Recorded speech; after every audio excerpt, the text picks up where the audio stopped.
Hello and welcome to another episode of Real Reviews.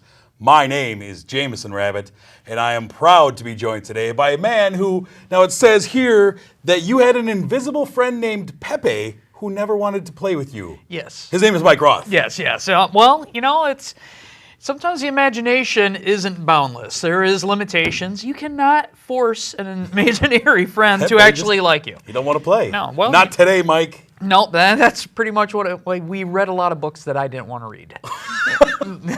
It sucked. I got a great visual on that one. I don't want to read this, Pepe. Oh my gosh. All right. This week we have a few things on the marquee to discuss. Let's jump right into it.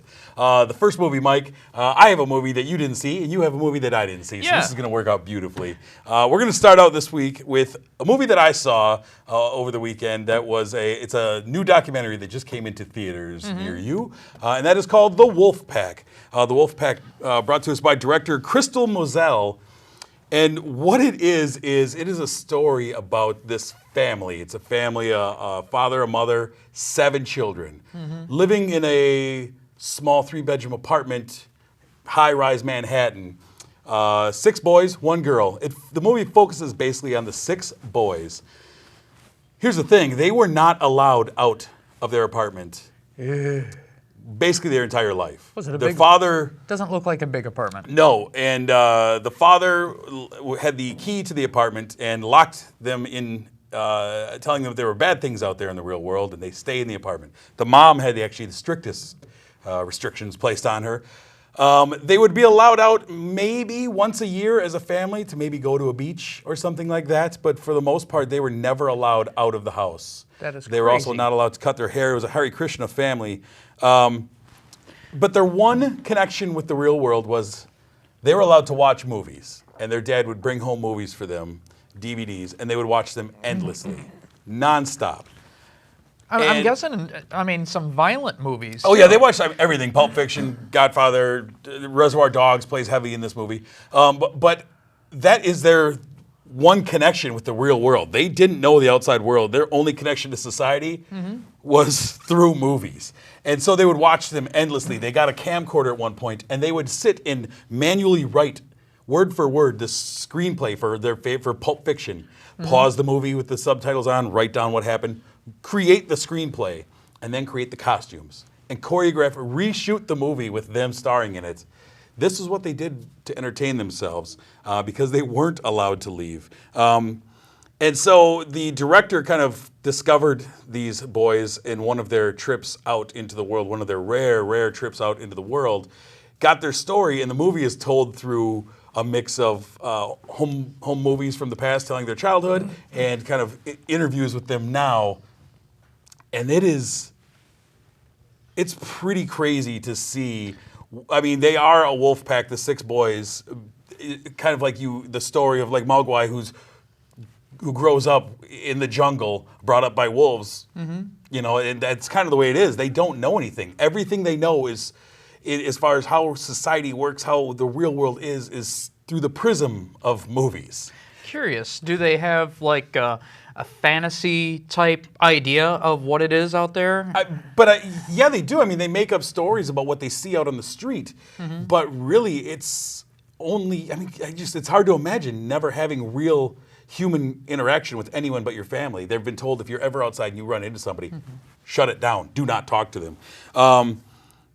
There are some really great poignant moments in this where there's one scene in particular where the mom, we kind of open up and she is already on the phone and you see her face in this reaction that is a mix of 20 different emotions. You're trying to figure out, is she getting good news? Is she sad? Is it something tragic? What's going on? You come to find out that she is calling her own mother for the first time in, I believe, 40 years. Oy vey. She finally gets up the nerve to call her mom and tells her, I've got 7 kids. I haven't seen you in forever. Her mom's 83, I believe. And it's just one of these moments like, wow, you can only capture that one time, that emotion. The movie is told by the boys, and at times it seems like a family that is rebelling against the tyrant. At other times, you start to kind of understand that this dad he's a Peruvian native who moved up here with the family. You start to see that he just wants to keep his family safe. Yeah. He just took it too far. And so it is a balancing act. It's not just he's the bad guy. Yeah. Now, he barely makes an appearance in this movie. He really doesn't want any part of this. Yeah. And I mean, I'm not spoilers or whatever, but the good chunk of the movie is the oldest boy breaks out at one point. Yeah. Makes a run for it to see what's out in the real world. To do so, though, as his shield, he puts on a homemade Michael Myers mask that he made from when they remade Halloween. And that's his shield from reality still, and in case his dad sees him outside, he won't recognize him. And that's horrifying. I would assume he probably doesn't just blend in. Right. The homemade Michael Myers mask out there. And so there's a bunch of things that happen with that, but upon returning now, the dad's mystique, his hold over the family starts to break down. And there's a lot of really interesting things that happen because that hold on his family breaks down. It's just a really enjoyable documentary about a subject that's just seems insane. That sounds a lot better than what I originally thought. When I heard Wolfpack, I thought it was a prequel to The Hangover with Zach Galifianakis. The one-man Wolfpack. The one-man. I was expecting that. This sounds a lot more interesting. No, it is really, really interesting. There's a bit of a lull in the middle there. You're getting kind of the same story from 6 different sources. The kids are all kind of repeating the same story about what's going on. But it's really intriguing if you're at all a fan of movies. It's really told well how they intermingle both the story of a family that's never allowed outside and the story and they live their life through recreating these movies. Blends really well. I really enjoyed it. It's in limited release in theaters right now, but we got it here in town. And I recommend it. I gave the Wolfpack 4 stars, and I highly recommend going to check it out for sure. So if you enjoy those kinds of documentaries. It sounds interesting. If you even not really a documentary type person, just the voyeurism of seeing something like this. It's told well too. So, your movie this week, sir? I went to see Max. This is more of a mainstream movie that's in all the theaters.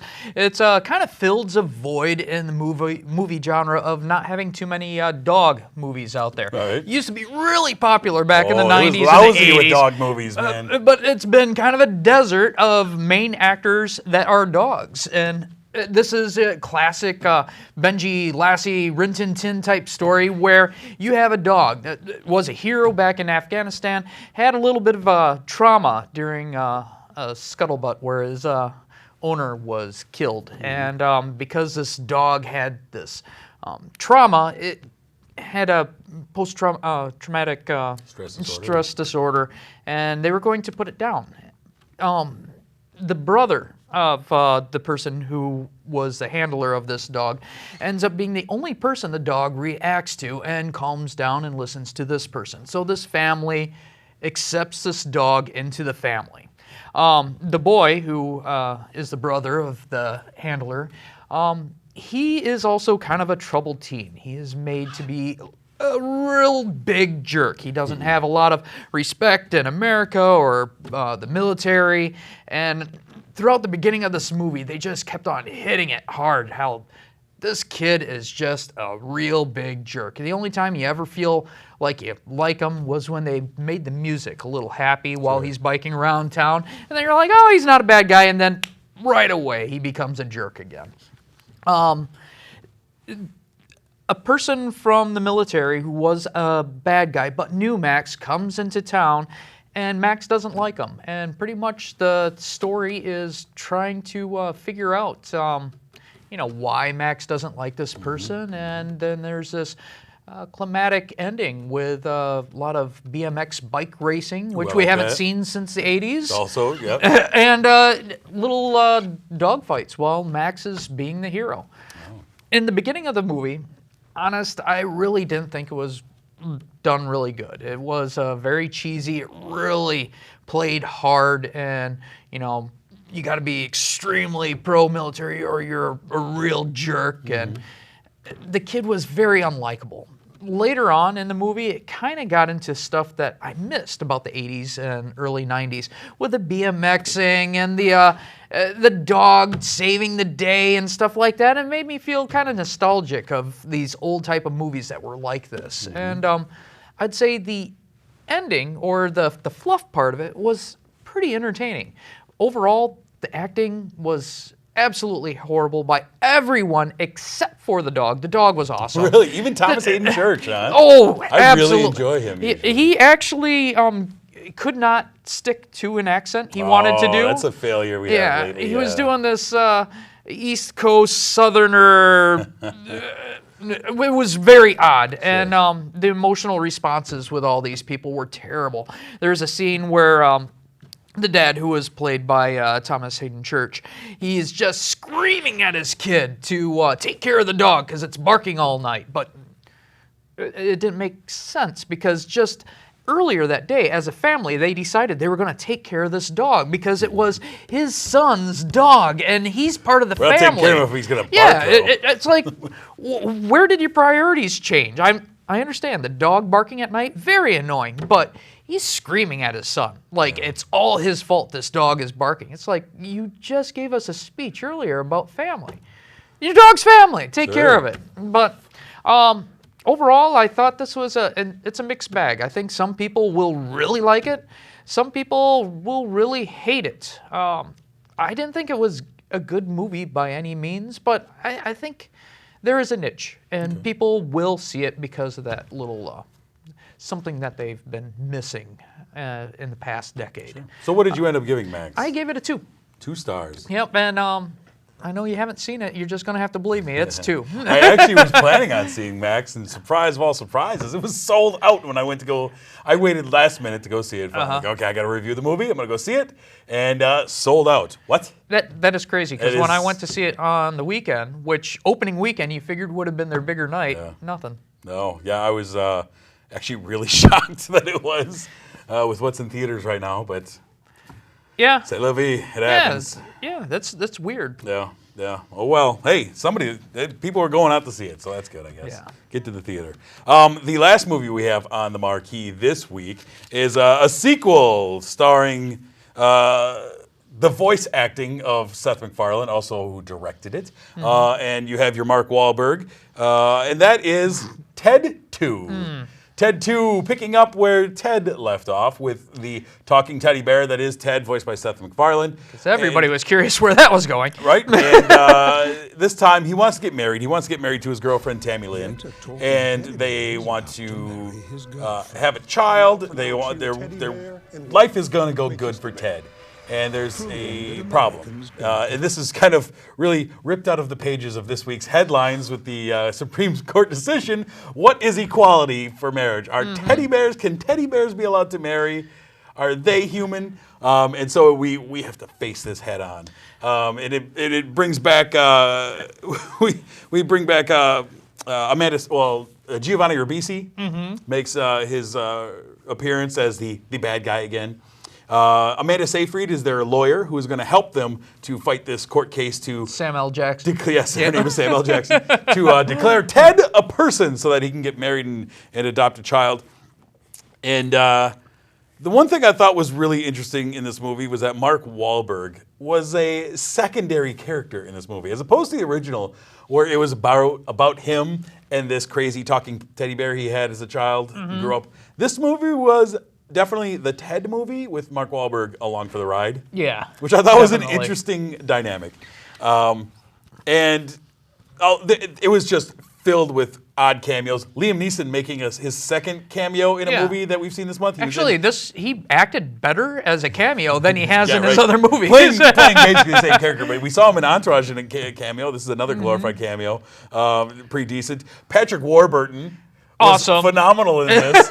Especially there's a great chunk of this movie that takes place at Comic-Con. Oh, yeah. And Patrick Warburton getting back into his classic Tick costume. If you ever saw the 90s live-action Tick show. That was nerd candies. It Just was watching. hilarious. That was pretty cool. Everything about that Comic-Con was great, but then him there and just tripping people, knocking him, being the bully. Tick the bully. Yep. It was pretty funny. There was a lot of, I mean, if you've seen the first Ted, this really falls in line. Yeah. Actually, if you've seen a Seth MacFarlane movie Yeah. at all, I mean, it's basically, he's now in a cliche. He's done enough movies now where you could say it is not a Seth movie unless there's a musical scene. If there's no You definitely got one of those. machine gun comedy over and over again, if there isn't at least one ongoing joke that's going to run from the beginning of the movie to the end of the movie, and they're going to keep on repeating it until you laugh. Right. Or if you don't laugh, we're still going to repeat it. We're still doing it. It doesn't matter if it's funny or not. I'm going to do it because I'm Seth and I can do it. Right. That's pretty much the reaction. I think that's why he is the main character in Ted 2. He gives off that air of, I am funnier and better than anybody Without else. question. So let's just focus on the main Can we all just star, agree and that I'm that's the just funniest me. guy here? Can we all just agree on that? Yeah, and at least you don't have to see, this is my issue, I don't have to see his face. True. So already, Yeah, you don't like one notch up from, say, A Million Ways to Die in the West. Yeah, which if you've seen that episode, Yeah, go ahead, watch that if you want. Watch Jameson somebody didn't like the really dead eyes. vehemently get angry about somebody. Which is terrible when you say a real person has more dead eyes than a Shark eyes. computer-generated. Yep, Yeah. no emotion behind it. Fake smile and shark eyes. What did you think of the Ted 2? I thought in the beginning of Ted 2, it started off really strong. I kind of enjoyed the jokes. With the trailers and stuff, I thought the trailers were awful. Mm-hmm. And the first 15 minutes of this movie, I was like, you know what? This might be pretty good. And then it was joke after joke, but none of the jokes really made me laugh. Occasionally a chuckle. I did love it when I got around to the Comic-Con and you got to see Patrick Warburton dressed up as a tick. But kind of also with a lot of Seth MacFarlane movies, sometimes it gets a little preachy. Actually, what happened in the Supreme Court really kind of hurts this movie. It really took a lot of the a lot of the sting out of this movie. It where really was like, does. yeah, then we gotta do this. Like, no, we already did it. Yeah. Already done. Yeah. Like, Boom. What are you gonna say now? guys, we gotta stand up and fight. Fight's over. Crap. And it kind of takes a little air out of his sails.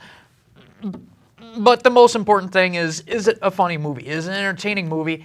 I'd just say it's a meh movie. Seth MacFarlane excels in half-hour shows, not in full-length features. It runs out of steam really quick. I'm sure if I took this movie and divided it up in nice, parts where I would just watch 3 episodes, maybe I would have enjoyed it a little bit more. But handling 2 hours of it is a little much and a little tiresome. Hey, we got Flash Gordon back. We got Flash Gordon back. It's great to see Sam Jones back in there. Yeah, Back in action. He's willing to work anytime Seth calls. There was a lot of actors in here, a lot of cameos. Tons of them. It was nice. Yeah. I liked, there was, okay, so for me, I was actually surprised that I enjoyed this movie more than I did. Mm-hmm. I thought I was really going to hate it because I do have a vendetta against Seth MacFarlane at this point. Yeah. But it was really up and down for me. Like, there was a lot of parts where I was laughing out loud. Mm-hmm. And I shocked myself. Like, wow, there's some funny. There's a lot of really low lulls, too. Yeah. There's some great nods to much better movies, though. I there definitely loved, one of my wife and I, one of our favorite moments in all of movies is Planes, Trains, and Automobiles, what we call the mess around. And Ted recreating the John Candy mess around scene had me dying. And that is partially just because of my love. So you're playing off of my love of a good movie and using that for goodwill. And he did it a couple of times. The same thing with the Jurassic Park. Yep. I thought that was funny, but you're also playing off of a great movie. And like, hey, you guys like this? We're kind of trying to do that too. Yeah. Whatever it takes, but I actually enjoyed it a little more than I thought I would. I ended up giving it, I can throw my score out there, I ended up giving it 3 stars. Really? Yeah. I'm kind of surprised. Yeah, I'm actually very surprised. Me too. Wow. I couldn't knock it though because really, I wanted to hate this movie. I mean, I'm sorry, I don't go into movies saying that, but I just don't like Seth MacFarlane. And when I walked out, I'm like, I gotta be fair. Like, he made me laugh. And like I said, the commercials, those jokes were really bad. Yeah. I mean, I would say they used probably some of their worst jokes that they had. I'm actually okay with that, though, because it saves some funny for the movie, which is the opposite we get a lot, which is the worst. Like, all the funny's in the trailer. Yep, and then it's, true. It might be the reason why you really enjoyed it. It could be. Yeah. What did you end up giving Ted? I gave it a very mediocre 2.5. Okay. it passed the time. Like I said, the beginning was, I thought, really funny, but then it got kind of old hat, and I just kind of wanted it to pick up. I can see exactly what you're talking about. I'm just somehow surprised myself into enjoying it more. Well, that's awesome. I'm Yeah, glad. right? That's cool. Whatever happens. That's very rare that happens. Right. Let's take a look back real quick, sir. And since we're talking about a stuffed animal, let's talk about another movie starring some sort of stuffed animal-looking things. I don't know. I hope you say the Muppets, because I love that movie. Yeah. Let's go back to the original. Let's go all the way back, 1979. Wow. The Muppet Movie. The originator of the Muppet films that we are still experiencing to this day. I mean, and you talk about the greatest voice work. We got Jim Henson and we got Frank Oz putting on a clinic in this movie of what you can do. This is the first movie. I remember it blowing my mind because this is the first time you got to see the Muppets outside of the friendly confines, out in the real world, not the real world coming to them, and you got to see things like Kermit's legs. Kermit's going to ride a bike. Yeah. What? Kermit's like a hand puppet, right? How's Kermit doing this, sitting in a bog? Oh, and that was the other cool thing about this. This was before computers were things. So little scenes like this, like Kermit sitting on this log right here, that was Jim Henson in a 50-gallon tub in the water controlling Kermit. They don't do that anymore. If it's that difficult, they say, well, let's make it CG. But Jim Henson, he spent 2 days, I think, in that barrel trying to make that one scene. It's in real water. It is. There is so much great to this. If you care about the Muppets at all, this movie, I mean, it is a road trip movie. Oh, yeah. And it is the Muppets going across the country. Kermit's got a talent scout, told him, you could be something. Dom DeLuise said, I could be something.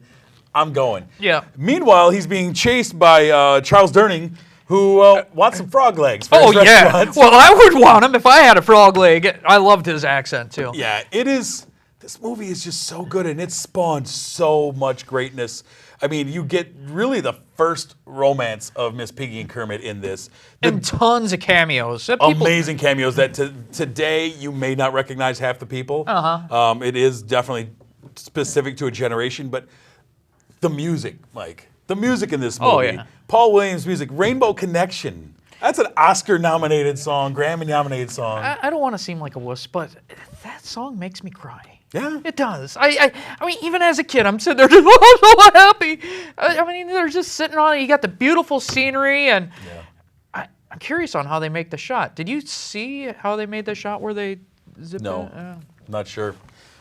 This movie is so effective, though. It's just so great. So much emotion.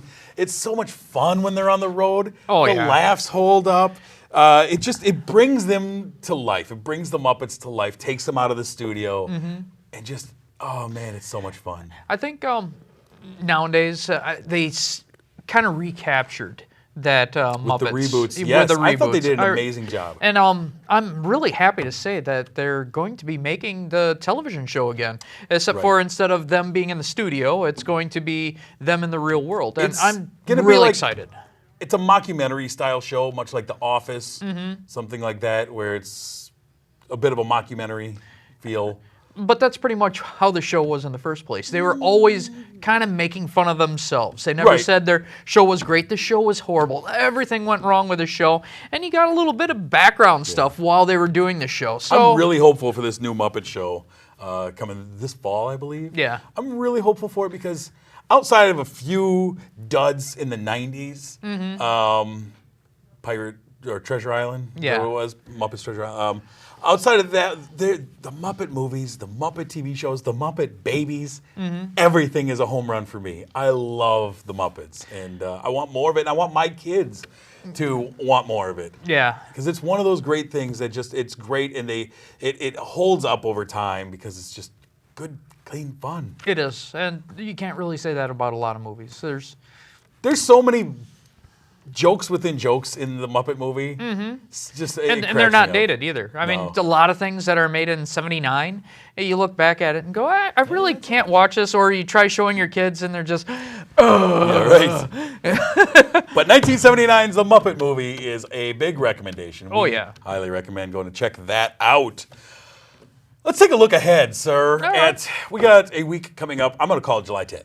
That's what I'm going to call it. Sure, I'll call it my daughter's birthday. Ooh. Nice. Shazam. Happy birthday. That week we have 3 movies that'll be coming out into theaters for us to talk about. The first of which is Minions, a prequel to the Despicable Me franchise. I've been advertising this thing for Yes. over a year, For so 70 everybody years, better it see feels this. like. Yeah. This follows your favorite little yellow guys that don't Yep. speak a word, and we follow the Minions as they travel through and discover their leaders. This is before Gru. Yeah. So, yeah. BG. The kids are excited, I'm telling you that. Yep. The second movie we have is your horror movie for the week. Look out. We got The Gallows. Yeah, I want something better, but this is This just is going to based have to off do. the Charlie thing. Is that right? Or no, this is The Gallows is... No, I'm confused. Well, I know there's, in like a lot of films, there's that Phantom of the Opera or the Phantom No, of that's the what theater. This is the Charlie, yeah. Matter of fact, Muppets had one. True enough. Yeah. This movie does not look spectacular. No, but We'll see. a lot of it is because I am sick and tired of this found footage stuff. I love horror, but they just want to say, we're only doing found footage. It's the cheapest way of doing it. Yep. Let's see how it works. And I'm personally sick of it, and I hate having to see these movies once a month. You get to see them, Michael, and we'll talk about that in a minute. But the last movie that will be coming out July 10th is Selfless. Selfless, starring Ben Kingsley and Ryan Reynolds. Ben excited. Kingsley is a billionaire who is facing his own mortality and wishes he could live forever. There is a program, if you have enough money, we can put your consciousness into another body, into a young body, and give you another lease on life. So Ben Kingsley gets his consciousness put into the body of Ryan Reynolds, and of course, I'm sure there's no mishaps. No. Nothing What could can be go wrong? with that. Oh, well, you got to fill the rest of the movie. Oh wait, maybe there's going to be some issues, some glitches in the consciousness. Oh, maybe that body wasn't entirely Didn't erased. completely Yeah. erase it. Yeah. So that is the movies coming out the weekend of July 10th. Before we leave you, we of course would like to thank our sponsor. We'd like to thank Marcus Theaters for sponsoring our show and showing us all these movies, even if they're sold out sometimes. Yeah. But letting Mike go see The Gallows because he wants to, not because he has to. And I do it for them. I do it for them. We love our Marcus Theaters. We love the Palace here in beautiful Sun Prairie, Wisconsin. If you have not checked it out, please do. They have miraculous seats. They're a little wider than the old ones. They're electric recliners. Someone called them a dream. A dream lounger. They are. Trademark. That's what. Yeah. Sure. Don't use that on your own. He didn't make that up. Also, if you want to find more from us, you can do so, as always, by going to Facebook.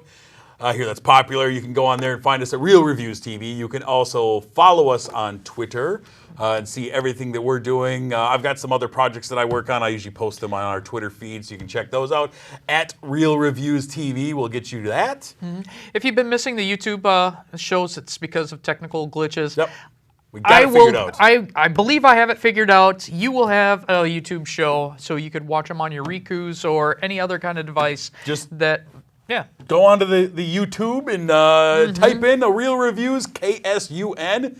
That should bring you right where you need to be. Subscribe so you get us every week when the show is up. You will enjoy that. And while I'm talking about KSUN, go on if you want to see any of our previous shows from the past, 60-some episodes that we have done. You can do so by going on to ksun.tv. That will bring you to our mother page. You can find all of our shows and anyone else's shows as part of this great network that we have. You could show your independence by watching over 24 hours of our show on Saturday. Cow. Have fun. America. America. But until next week, when Mike and I are going to talk about Terminator and Magic Mike. Whew. Not me. Yeah. Cuffs and collars next week, Mike. Remember, cuffs and collars. My name is Jameson. I'm Mike Roth. Thanks for watching.